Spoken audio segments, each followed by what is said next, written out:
So, good morning mga kalamot. Ito.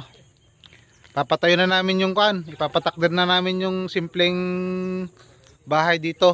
Kumbaga maliit na bahay lang dito sa may tabi ng pispan kasi medyo malalaki na tong isda natin. Kailangan na natin siyang bantayan.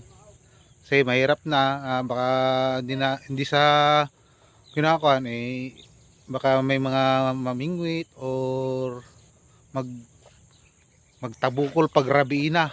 Mahirap na. Sayang naman yung pera at pagod. Yan, to. Update ko kayo hanggang sa matapos tong mini bahay namin dito sa may tabi ng aquarium namin. Halo black. Nakalamot.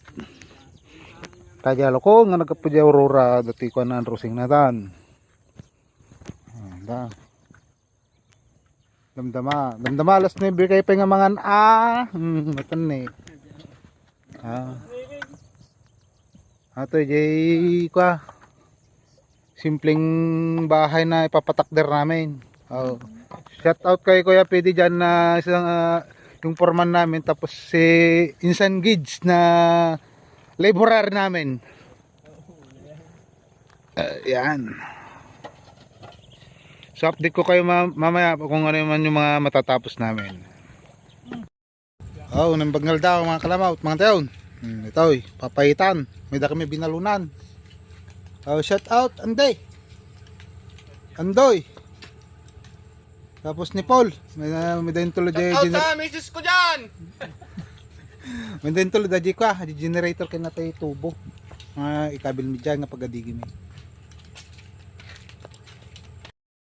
Tati si dami. Pinapaitan. Andayon mga kalamot. Nag-shut up nga ni dyan. Sungates, shout out. Generator, tubo.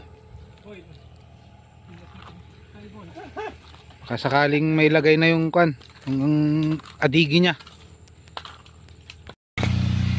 Mga kalamot, datan. Abot na. Shout out Sungates. Kids to. Shout out. Kung nada, may kanuno padaraan. Padaraan mo may sangakal. Madyan eh. Holding. Kal. Holding. Marami mo, panguluro lang. Paul, take charge. Video. Pakastapit ka. Ayun.